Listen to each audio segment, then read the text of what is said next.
O tema geral, como eu disse, o tema geral é prosperar em tudo.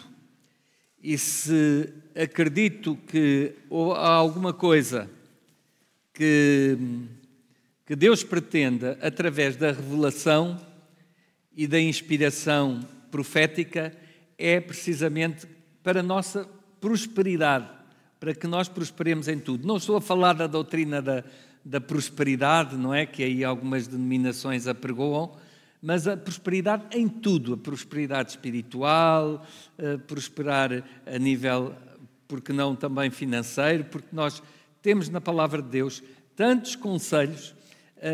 Quando eu estava no departamento de mordomia, encontrei tantas máximas que nos ajudam a administrar da melhor maneira a nossa vida, que eu digo, realmente a revelação tem assuntos para tudo, para prosperarmos na nossa vida. Jesus disse uma máxima que hoje dizem todos, enfim, todos os economistas e os financeiros, que é a de que ninguém começa a construir uma torre sem primeiro ver se tem dinheiro para a acabar, ou seja, o princípio do orçamentar as coisas e de planear as coisas. E uma muito interessante, sobretudo naquela fase aqui que houve aqui em Portugal e no mundo, portanto, aquela grande crise económica de 2011, e quando eu descobri que Salomão tinha dito: se alguém ficar por fiador do seu amigo por um simples aperto de mão, bem pode perder a cama que está debaixo de si, não é? Onde muitos assumiram, até às vezes pais, ficaram como fiadores dos filhos, e isso trouxe depois graves problemas, quando já a palavra de Deus dizia: atenção, cuidado, ficar por fiador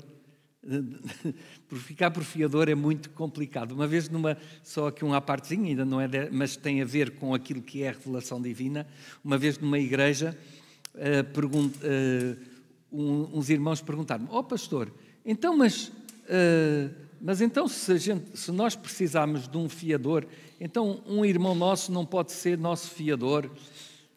Olha, irmão, eu só para responder, se essa pessoa que está a ser fiador pode ficar sem esse dinheiro portanto, que o irmão que o outro irmão é responsável, sim, porque assim não está a mentir. Porque, do contrário, está a dizer que pode ser fiador, ou seja, que pode ficar sem aquele dinheiro, sem poder. Portanto, é um princípio que não é bíblico. Se eu estou a mentir, estou a dizer a um banco, a uma financeira, que eu posso assumir aquilo. A Bíblia, por isso, diz: atenção, cuidado por ficar como fiador de alguém.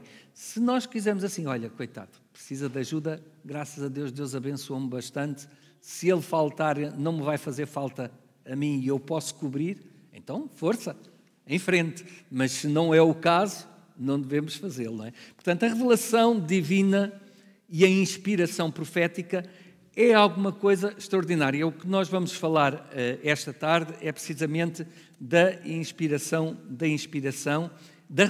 da inspiração e da autoridade de quem revela e inspira. Às vezes nós temos um problema porque não compreendemos estes conceitos. São conceitos, mas se nós não os compreendermos bem, nós podemos muito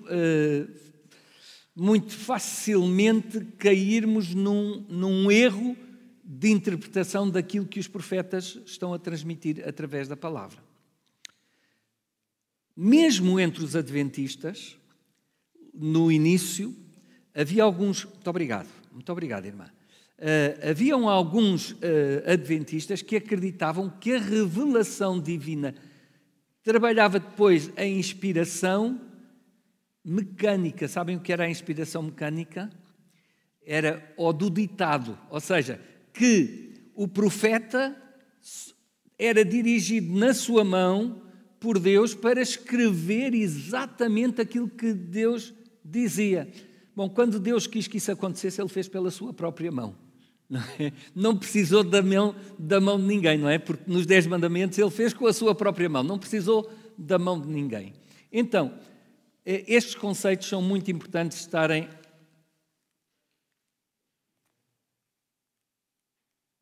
Acho que faltou a pilha, ou não? Não, porque eu liguei e quando eu liguei perdeu. Portanto, creio que não tem pilha.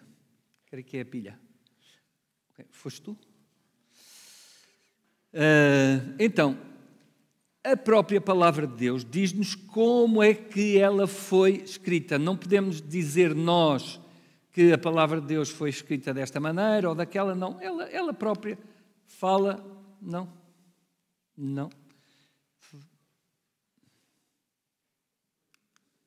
Agora sim. Ok, já está. Era eu que estava carregado no botão errado. A palavra de Deus diz-nos que, portanto, a profecia, não é? Nunca foi produzida por vontade de homem algum. Portanto, não é a vontade de um homem, mas diz-nos que os homens santos de Deus falaram inspirados pelo Espírito Santo. Inspirados não significa que o Espírito Santo estivesse lá a ditar coisa por coisa, não é? Mas que eles falaram dirigidos pelo Espírito Santo, como diz Pedro na sua segunda carta, capítulo 1, versículo 21. Portanto, nunca foi vontade do homem. Portanto, se não foi a vontade do homem que fez com que viesse à luz a palavra de Deus, então nós podemos ter segurança de que a palavra de Deus é realmente a sua palavra inspirada pelo Espírito Santo.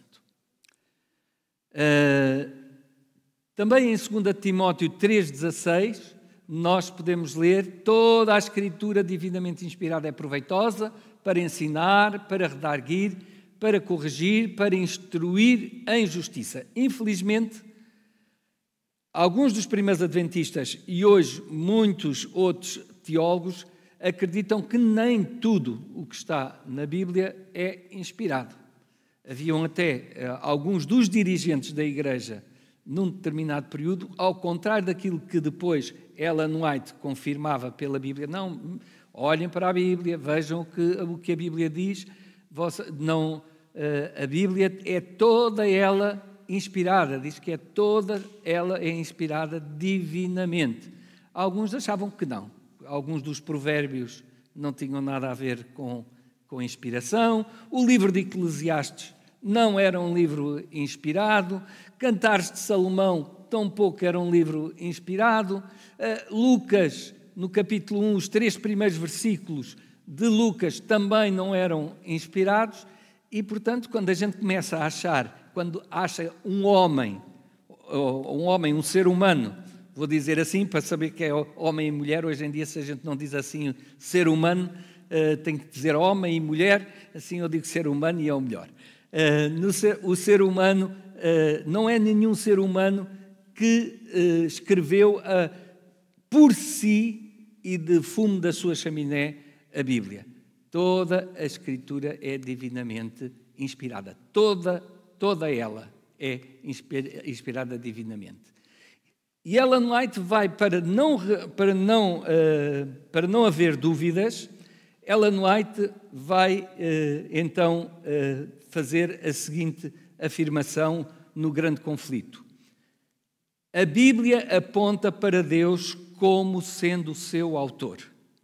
No entanto, foi escrita por mãos humanas e, mediante os diferentes estilos dos seus vários livros, apresenta características de diversos escritores.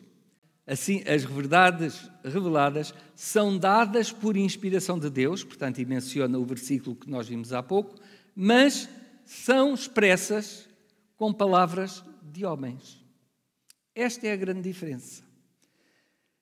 Quando Deus está a apresentar as suas verdades e as revela por inspiração, Deus também se serve de palavras de homens. Por que é que Deus se vai servir de palavras de homens? Por que é que os irmãos acham? Para que as pessoas se identifiquem com aquilo que é dito. É muito importante nós percebermos isso. Quando, por exemplo, Isaías diz que a terra é o escabelo dos pés. Alguém sabe o que é o escabelo aqui? O escabelo é o estrado. Portanto, é o estrado dos pés, o sítio onde Deus apoia os seus pés. E alguém pode dizer assim, pois, então pronto, isso não é inspirado porque Deus é bem maior do que a terra. Os pés, hoje em dia, sabe-se, portanto, por aquilo que conhecemos do universo, que dizer que a terra é o escabelo dos pés de Deus, quando no universo a terra é assim um grãozinho de areia no meio de todo o universo, que se conhece, fora todo o outro que a gente ainda não conhece, que o ser humano ainda não conhece. Mas para aquela época e para aquele momento, aquilo que o profeta está a dizer e que Deus lhe transmitiu é dizer, Deus está somente a dizer que Deus é enorme, não é? É enorme. Para quem não conhecia o tamanho do universo, dizer que a terra é o escabelo dos pés de Deus, uma imagem humana, e mesmo dizer que Deus tem pés, não é? Nós não sabemos se tem pés, se tem mãos, não sabemos. Na pessoa de Jesus, sim, tem. Quando ele tomou a forma humana, sim, mas não podemos dizer isso. Ou seja, qual é a verdade que Deus está a tentar transmitir? Que ele é imensamente grande. Hoje, se calhar, dizia que as galáxias são o escabelo dos pés de Deus, não é? As galáxias, e então a importância do que está a ser dito não é o pormenor, mas é o que se quer dizer com linguagem humana, ok? Agora já estava outra vez a carregar onde não devia. Diz ainda diz ainda Ellen White que essas, portanto, são palavras, as palavras que são mencionadas são palavras humanas, ok? Escrita por humanos, com palavras humanas. Sendo tratada por pessoas diferentes, a verdade é apresentada nos seus diversos aspectos. E é por isso que a Bíblia portanto, é apresentada como é. Um dos escritores é impressionado mais fortemente com um aspecto do assunto, salienta pontos que se harmonizam com a sua experiência ou com a sua capacidade de percepção e apreciação, ao passo que outro prefere encarar a verdade sob outro prisma. Então, nós vemos aqui que é tratada por pessoas diferentes, não é? Em diversos aspectos, ela é mencionada. Portanto, são diversos os aspectos que são apresentados. Eu vou aqui fazer uma ilustração que talvez nos ajude a ver isso da melhor maneira. Aqui a irmã Arlete, eu vou dizer às pessoas que eu conheço o nome, a ver se não conheço. Bom, ok, já está. A irmã Arlete, ao vir para cá, viu um acidente. O pastor Luís, que vinha também no mesmo caminho, também viu o acidente. E ali o Manuel também viu o mesmo acidente. Era uma senhora que era uma vizinha aqui da irmã Arlete. E aquilo que aconteceu foi visto pelos três. A irmã Arlete, quando chegou aqui à igreja, olha, nós vimos agora ali um acidente, era uma vizinha minha. Ora, como não era vizinha nem do pastor Luís, nem do Manuel, o que é que aconteceu? Só ela é que mencionou o facto dela ser uma vizinha, morava em tal lá e é uma pessoa, e até acrescenta pormenores da vida dessa pessoa. Pode dizer, coitada o que lhe foi acontecer, ainda lhe tem este problema e aquele, e agora foi atropelada. Agora, o pastor Luís tinha também atropelado uma senhora há uns meses atrás, não, Deus queira que não, e que nunca aconteça, atropelado uma senhora há uns tempos atrás. Quando chega aqui diz assim, houve ali um acidente, coitado do senhor que atropelou a senhora, estava de uma forma e ninguém lhe ligava, ia tudo para a senhora e o homem estava quase a desmaiar, coitado, estava em choque com a situação. Ali, não é o caso do Manuel Cordeiro, não é esse o caso, mas mal seria na profissão dele que assim fosse. Como era uma pessoa que se impressionava muito com sangue, não é? E a senhora devia estar toda arrebentada por dentro, porque corria-lhe sangue da boca e do nariz. Eu quase que desmaiei. Estão a ver? Não viram os três a mesma coisa? Mas cada um vai realçar um aspecto que tem a ver com a sua própria vivência, com aquilo que ele viveu. Por isso é que Deus também se serviu de 40 autores diferentes e apresentou a diferentes autores a mesma coisa, a mesma mensagem, porque a vivência dessa pessoa a quem Deus se está a revelar e vai inspirar, vai fazer com que ele fale de uma coisa que a mim me vai tocar numa determinada circunstância. Nunca vos aconteceu ler uma passagem bíblica, fazerem um ano bíblico já 1, 2, 3, 4, 5 vezes, 10 vezes, enfim, uma quantidade de vezes, e há um dia que vocês estão a viver uma experiência pessoal e aquilo diz-vos o que nunca tinha dito?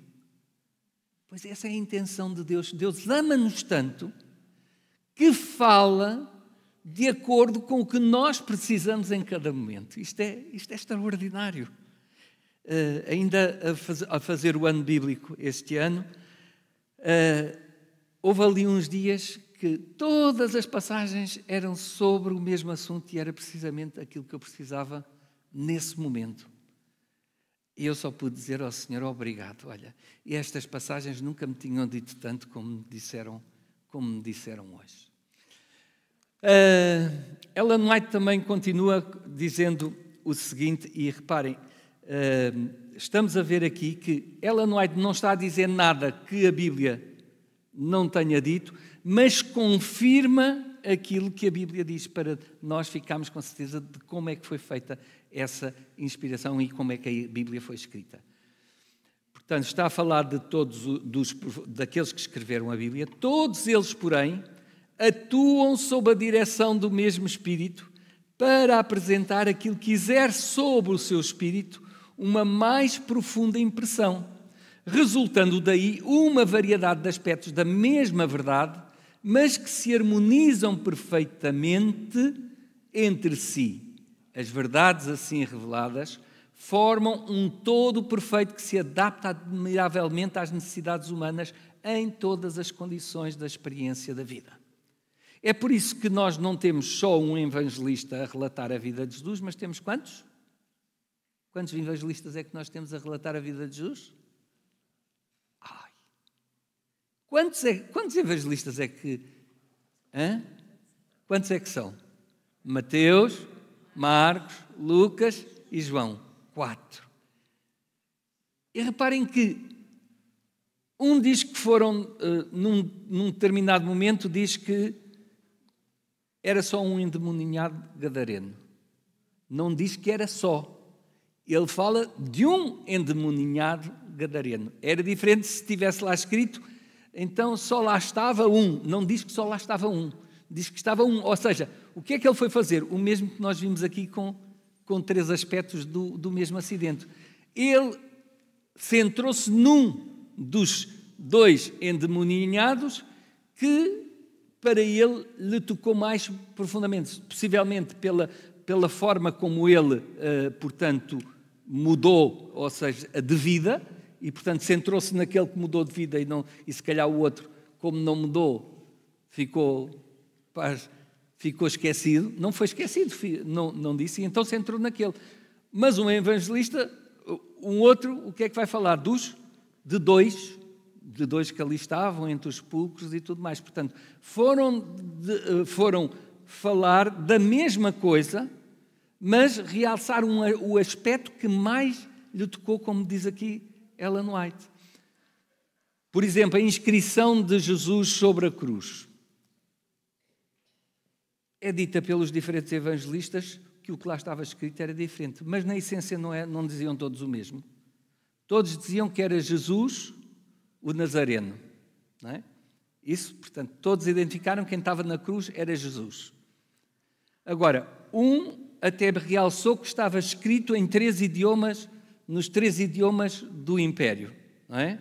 Que era em hebraico, era em grego e era em latim, ok? Então, os 3, realçou os 3 porque se calhar ele sabia e conhecia esses 3 idiomas. O outro não sabia sequer quais eram os idiomas que lá estavam e não só mencionou um aspecto, ok?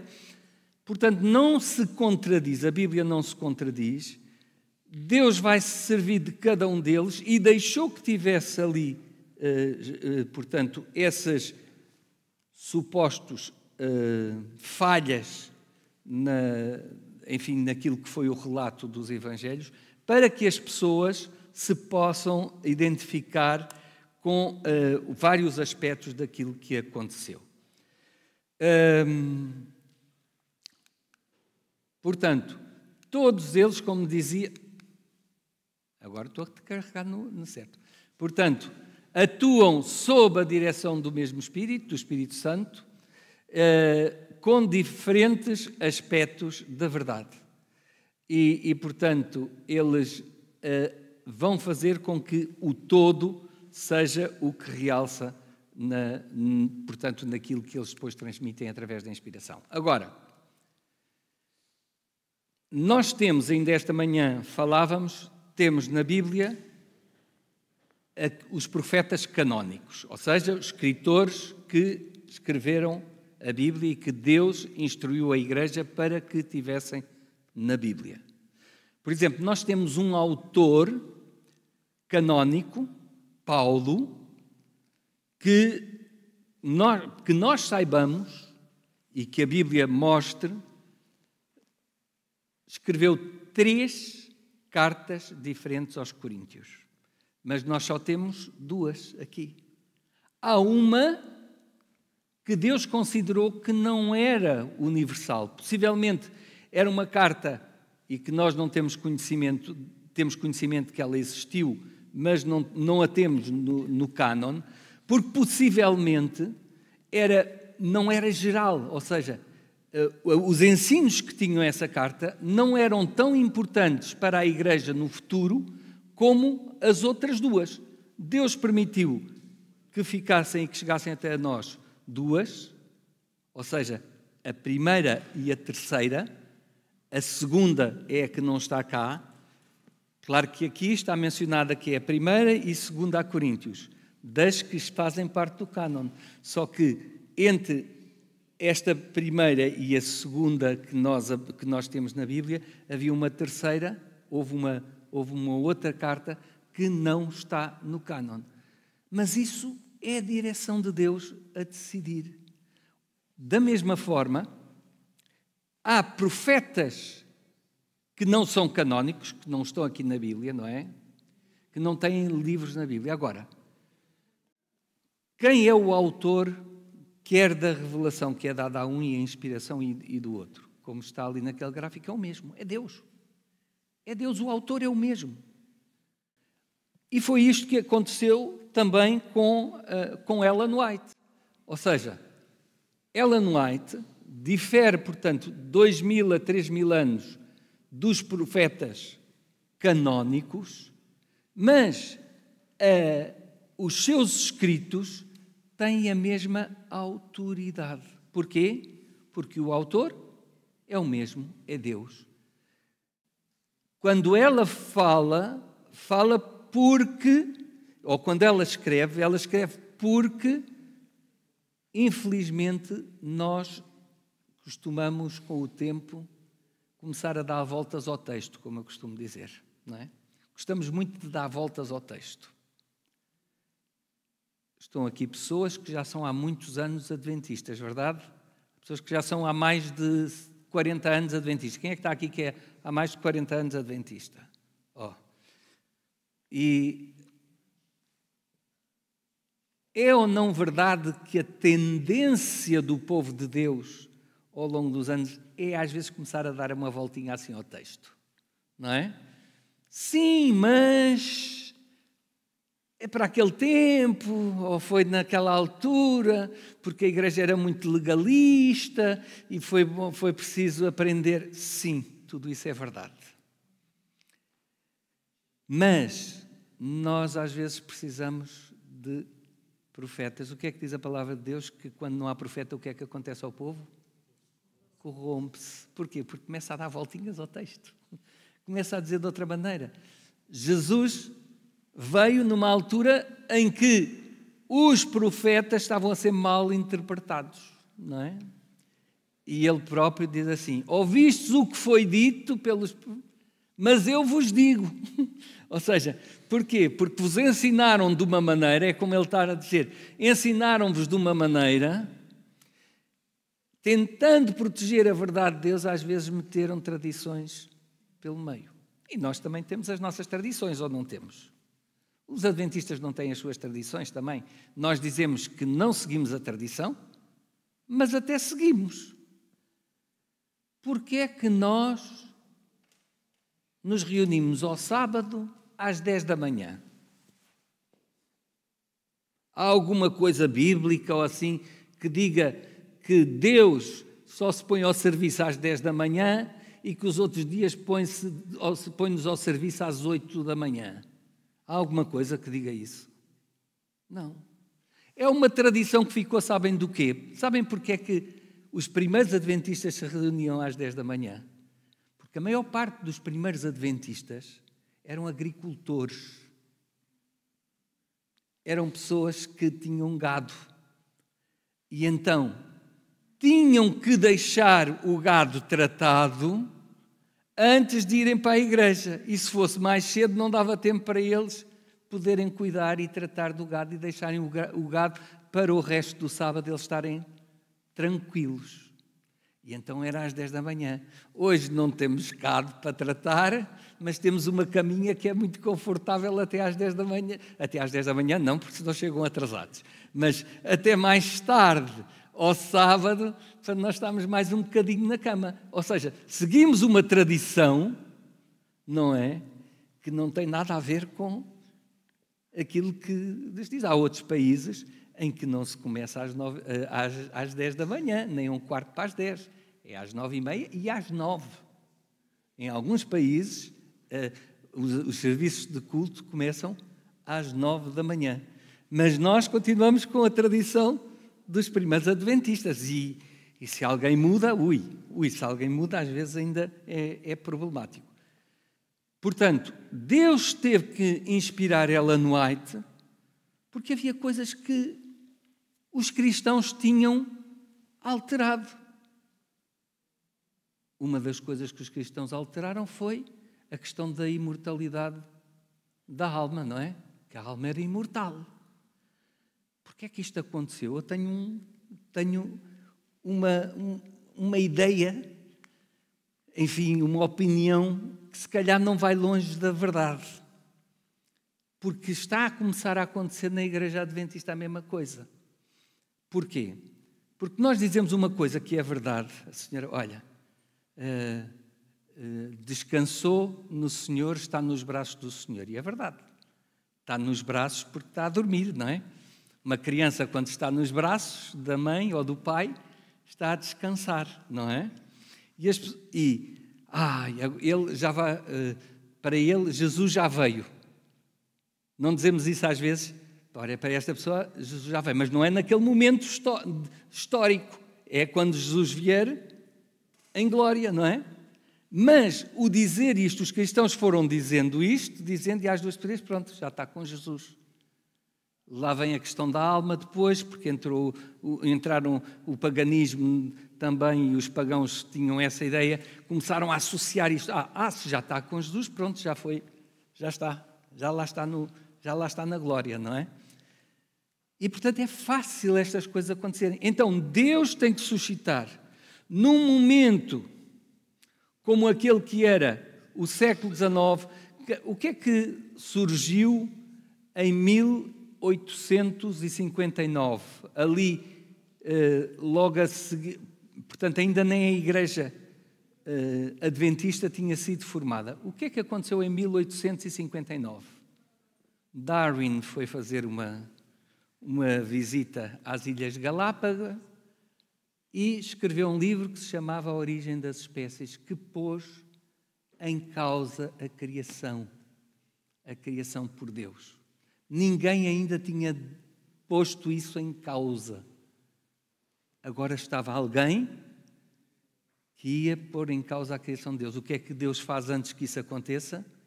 Que Ellen White, pela palavra de Deus, e não só pela inspiração, a inspiração só vem-lhe mostrar pela palavra de Deus que o sábado é o dia especial de lembrarmos o Criador. As pessoas com o tempo tinham esquecido quem era o Criador e a guarda do sábado. E então agora vem alguém para retomar e confirmar pela Bíblia. Por isso o papel de Ellen White como profetisa é muito mais confirmador do que revelador.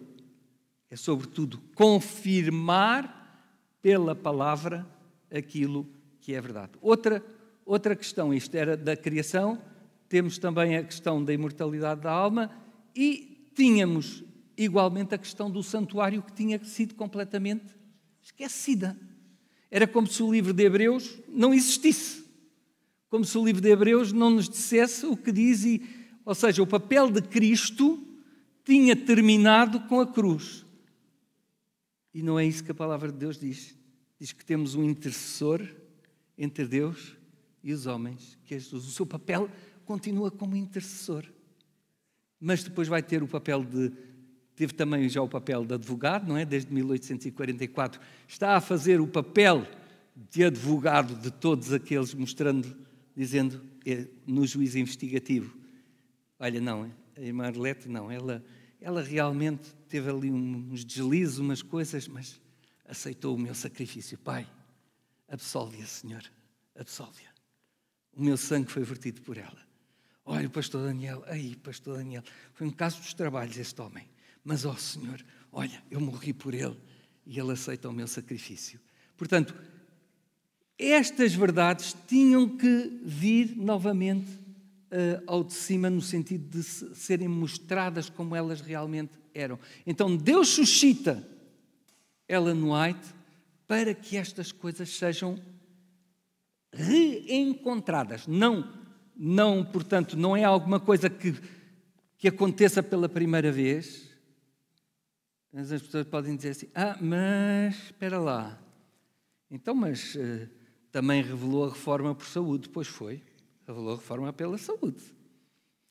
Mas também para nos alertar que chega um momento em que a exploração dos animais e a maneira como os animais são tratados vai contra aquilo que a palavra de Deus dizia da forma como nós devíamos cuidar também dos animais, até no descanso. E hoje põem-nos lá luzes para eles comerem, e depois nós ficamos todos contentinhos com o franguinho assado, não é? E com os peixinhos da aquacultura que ali nem têm espaço para nadar, coitadinhos, que é para serem mais... agarram assim num camaroeiro e apanham os peixinhos todos e depois vêm fresquinhos ali, mas nem viram mar, nem sabem o que é mar. Coitadinhos dos peixes, nunca andaram a navegar pelo mar. Deus sabia de tudo isso e Ele já tinha dito que quem maltratasse um animal iria ser responsável por isso.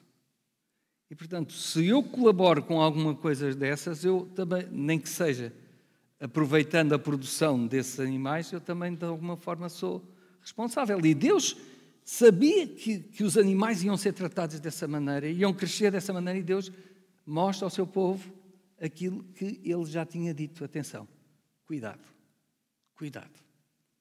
Portanto, são coisas que a inspiração vem revelar ao profeta. O mesmo aconteceu com João. João Batista, ele veio preparar o caminho do Senhor. Porquê? Porque o povo se tinha afastado daquilo que era a verdade bíblica. Hoje é a mesma coisa, possivelmente por isso Deus diz que nos últimos tempos as vossas crianças profetizarão. E eu estou muito contente por as nossas crianças serem profetas. E eu acredito que estamos a chegar ao tempo que elas vão profetizar. Porque também diz lá outra coisa. Os velhos, o que é que acontecerá aos velhos? Terão sonhos. Diga-me uma coisa, irmã Arleta. Irmã, é ou não é verdade que quando chegamos, depois dos 40, a gente deixa de ter sonhos? Já não acreditamos que as coisas sejam, não é? Aquelas ideias, eu gostava muito que o meu filho tivesse isto e tivesse aquilo e fizesse o outro, não é? É os sonhos dos filhos, é os nossos sonhos, construir aquilo. Mas ali, a partir dos 40, entre os 40 e os 50, a gente deixa de ter ilusões, não é? Já dizia o sábio Salomão, tudo é vaidade ou ilusão, não é? Eu gosto muito mais da palavra, a tradução ilusão. Tudo é uma ilusão. É vaidade no sentido que é uma ilusão.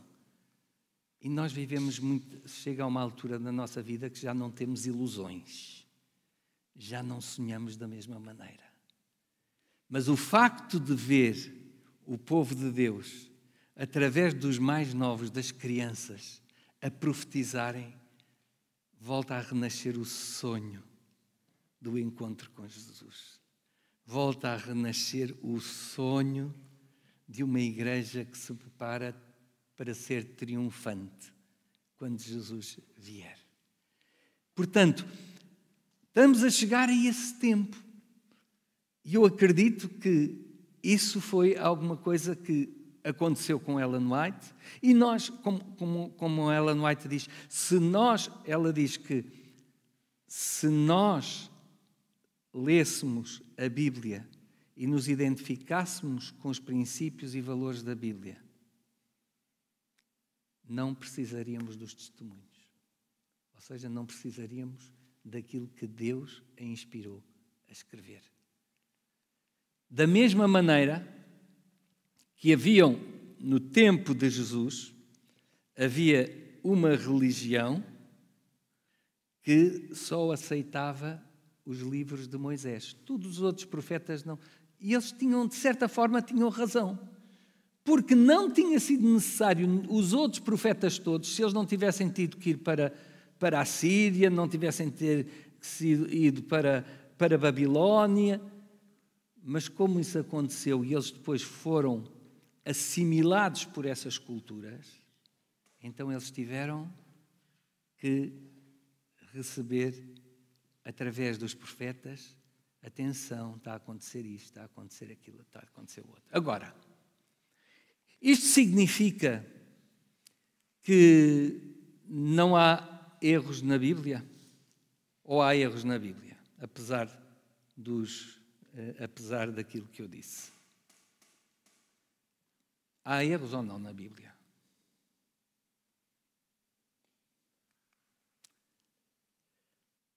O homem é falível, só Deus é infalível. Portanto, não pode haver supostos erros na Bíblia, mas como Deus é infalível, Deus não permitiu que os homens falíveis trouxessem erros para a Bíblia. Em relação à infalibilidade, nunca a pretendi. Unicamente Deus é infalível. Isto é Ellen White a escrever. Portanto, Ellen White não diz que ela era infalível, ou seja, que não houvesse coisas que ela pudesse apresentar de outra forma. Houve um momento que Ellen White teve uma visão em relação a Avondale, ao sanatório de Avondale, lá na Austrália.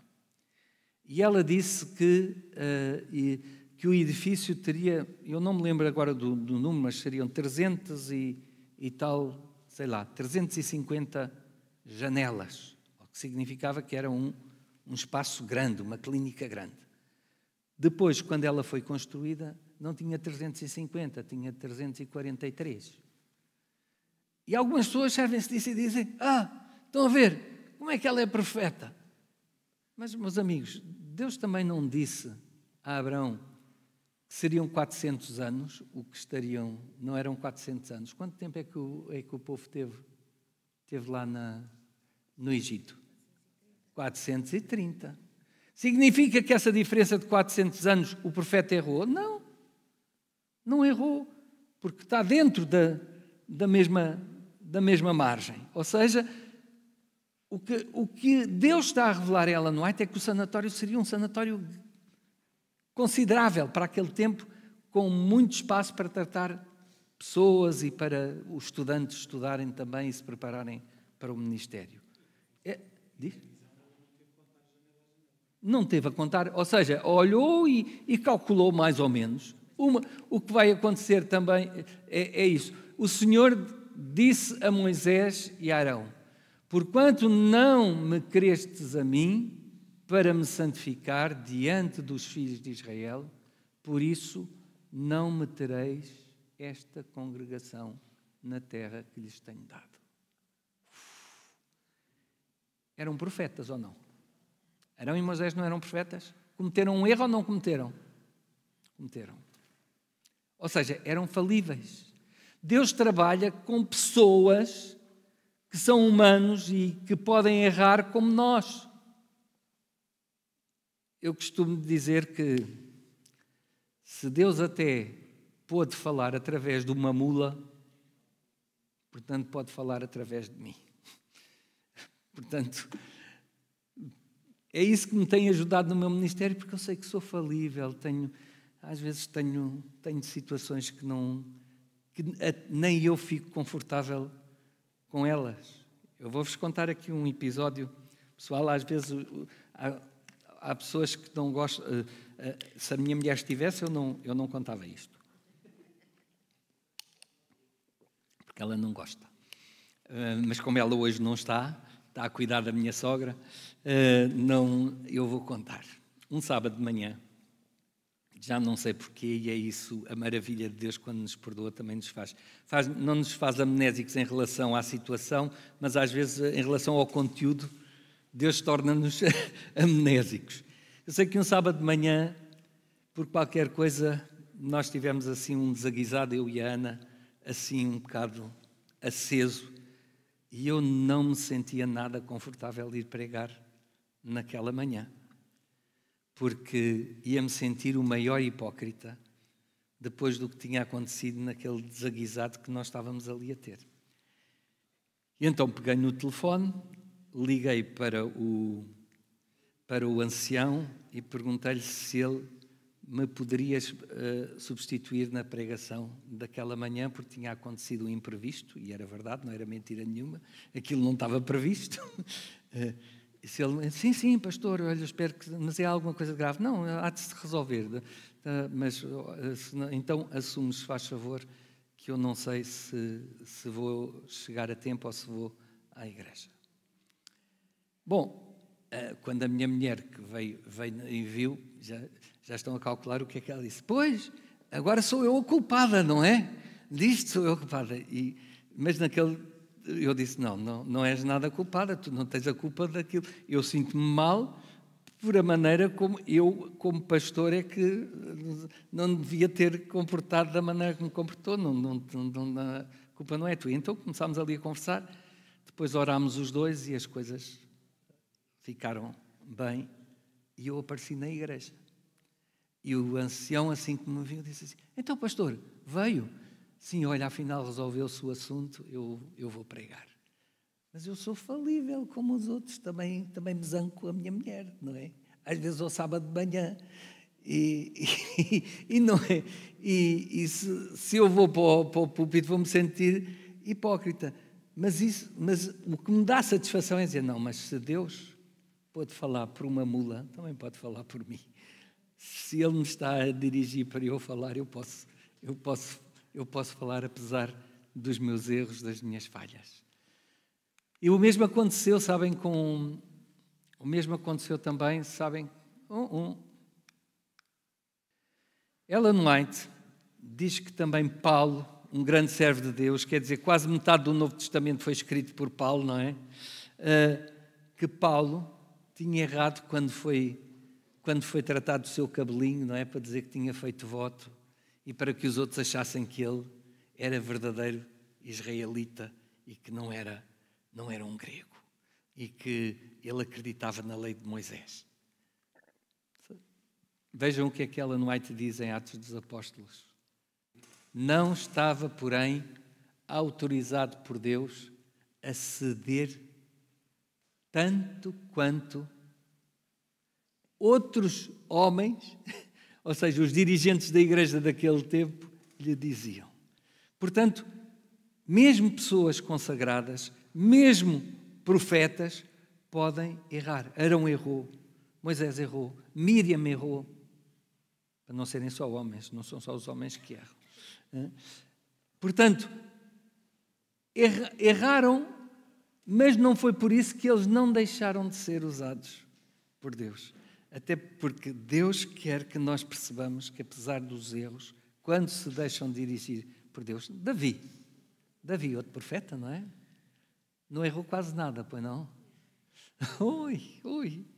Mas como é que Deus lhe chama quando ele realmente reconheceu e se arrependeu? Como é que Deus lhe chama? Segundo o coração de Deus. Eu estou desejando que Deus um dia me considere segundo o seu coração. Ainda não estamos lá, mas com a ajuda de Deus desejo isso. Portanto, o profeta não é um santo. É por isso que quando dizem que Ellen White é a Nossa Senhora dos Adventistas, digo assim, não, porque a vossa Nossa Senhora não errou, apesar de ter dito que se alegrava em Deus, seu Salvador. Se precisava de salvação era porque era pecadora, não é? Obrigado, muito obrigado. Ok, agora sim. Então, ainda quando... Reparem esta expressão para vocês perceberem o que é inspiração. A inspiração não está nas palavras. As palavras são palavras humanas, não são palavras... É a palavra de Deus depois quando é plasmada. É o conteúdo que é a palavra de Deus. Ainda quando da mesma Bíblia existiam poucos exemplares e homens dotos, em alguns casos, mudaram as palavras achando que a estavam a tornar mais compreensível, quando na realidade estavam a mistificar aquilo que era claro, fazendo-a apoiar as suas opiniões estabelecidas, que eram determinadas pela tradição. Nós temos um exemplo que usamos muitas vezes como adventistas. A resposta que Jesus deu ao ladrão na cruz. Ou seja, quando está a ser traduzido, é traduzido, olha, temos companhia, temos ali um gatinho. Então... Olá! Então, os tradutores, por causa da sua ideia de que iam logo para o céu, não é? Disseram, na verdade, que Jesus disse ao ladrão, na verdade te digo, hoje estarás, hoje estarás comigo para isso. Primeiro, o que nem está lá. O que nem está lá. O grego não tem lá esse que. Na verdade te digo, hoje estarás comigo no paraíso. O que não está lá. E depois a pontuação também não está lá. Eles fizeram a pontuação de acordo com a ideia, mistificaram, ou seja, aquilo que estava escrito. Mas isso não alterou a mensagem em si. Porquê é que não alterou a mensagem em si? Porque nós temos todo o outro conteúdo bíblico para sabermos que não podia estar lá naquele dia, não podia ser, na verdade te digo hoje, estarás comigo no paraíso, mas na verdade te digo hoje, ou seja, estou-te a dizer isto hoje, que estarás comigo no paraíso. E o próprio ladrão disse, lembra-te de mim quando? Hoje ou amanhã? Quando vieres na tua glória. Portanto, isto pode acontecer. Estas alterações podem ter acontecido na Bíblia, mas não altera. Mesmo uma Bíblia que está muito alterada na sua tradução, que é a tradução Novo Mundo, Se nós quisermos ler, eu nunca deixei de estudar com uma testemunha a não ser pela Bíblia deles, e mesmo pela Bíblia deles a gente pode na mesma estudar, porque ainda que haja lá umas voltas para a Bíblia dizer aquilo que não diz no original, a verdade é que mesmo assim a mensagem, se a pessoa for sincera, a pessoa vai captar a mensagem. Nós temos aqui uma passagem em que acontece mais ou menos aquilo que eu disse que aconteceu com o sanatório da Avondeira. Em 1 de Reis, no capítulo 2 e no verso 23, diz assim: fez mais um mar de fundição de 10 côvados, está a falar do templo de Salomão, de uma à outra borda até à outra borda, redondo ao redor, de 5 côvados de alto, e um cordão 30 côvados o cingia ao redor. Ora, nós sabemos como é que se mede o perímetro de uma circunferência. Então, se tem 10 côvados vezes π, não dá 30, mas dá 31,4, concretamente. Dá 31. Vamos dizer que por causa disto, que a Bíblia está errada? Não, arredondou as contas. Arredondou, ou seja, aproximadamente, as pessoas não eram, se calhar, tão... O profeta não era tão letrado que soubesse, enfim, até o perímetro da circunferência, não é? E pudesse calcular tudo isso, ou tivesse andado lá a medir. Deu aproximadamente a conta, não é por isso que isto deixa de ser verdadeiro. Alguns olham para nós seriamente e dizem: não acha que deve ter havido algum erro nos copistas ou da parte dos tradutores? Tudo isso é provável.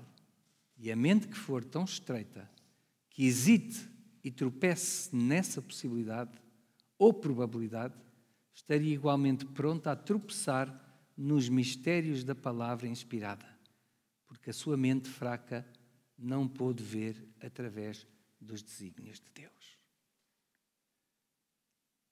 Foi por isso que Deus suscitou esta mulher, para nos mostrar estas coisas. Ou seja, para nos mostrar que quando uma pessoa quer duvidar, duvida. Estive numa igreja em que havia um senhor, visita da igreja, que todos os sábados tinha dúvidas acerca disto, acerca daquilo. Eu dizia, o irmão Armindo, chamava-se Armindo. O irmão Armindo, eu chamava-lhe irmão, mas ele nem era batizado, mas vinha de outras igrejas. O irmão Armindo quer respostas ou quer a dúvida sistemática? Um sábado de manhã, na altura em que foi aprovado o casamento entre pessoas do mesmo sexo na Assembleia da República, ele vem: pastor, a Igreja Adventista não mostrou que está contra o casamento entre pessoas do mesmo sexo. Eu voltei para ele, conhecendo já um bocadinho o senhor, voltei para ele e disse: pois, mas sabe que a Igreja Adventista é a favor, e ele nem me deixou acabar, é a favor, e ele disse assim: o quê? A Igreja Adventista é a favor do casamento entre pessoas? Não, é que a Igreja Adventista não é contra. A Igreja Adventista é a favor de um casamento entre um homem e uma mulher que queira formar uma família, e que uma família é composta por um homem, por uma mulher, e se tiver filhos, os filhos de um homem e de uma mulher, ou adotivos. Da mesma maneira que ele era muito fumador, eu disse, da mesma maneira que a Igreja Adventista não é contra os fumadores, é a favor de uma vida saudável, sem tabaco. E ele aí fechou a boca. E é verdade, nós não somos do contra, nós somos a favor. Já viram que Jesus não menciona uma única vez alguma coisa que não se possa fazer em sábado, mas menciona uma quantidade de coisas que se podem e se devem fazer em sábado. Se nós estivéssemos dentro do mesmo espírito, nós iríamos perceber que o nosso dever não é ver erros, não é ver nãos, é ver como fazer. É um pouquinho como eu dizia esta manhã. Não importa o erro, importa nós estarmos firmados na verdade. Se estivermos firmados na verdade, vamos reconhecer onde é que está o erro. Não temos que andar a pesquisar o erro. Sim, com a mesma facilidade tropeçariam em factos simples que a mente comum aceita e em que discerne o divino. E para quem as declarações de Deus são simples e belas, cheias de essência e riqueza. Mesmo todos os erros não causarão dificuldade a uma alma, nem farão tropeçar os pés de alguém que não fabrique dificuldades da mais simples verdade revelada. Sim, há pessoas que estão à procura de coisas para dizer. Não, Ellen White diz, vocês não vale a pena, portanto, razões para duvidar podem haver, mas muitos duvidam por duvidar. Os mistérios da Bíblia, longe de serem um argumento contra ela, contam-se entre as evidências mais fortes da sua inspiração divina. Se ela não contivesse outro relato acerca de Deus, senão aquele que nós pudéssemos compreender, se a sua grandeza e a sua majestade pudessem ser apreendidas por mentes finitas, então a Bíblia não teria, como tem, evidências infalíveis da sua origem divina. É por isso que aquelas contradições, por exemplo, nos Evangelhos, um diz de uma maneira, outro diz mais de outra.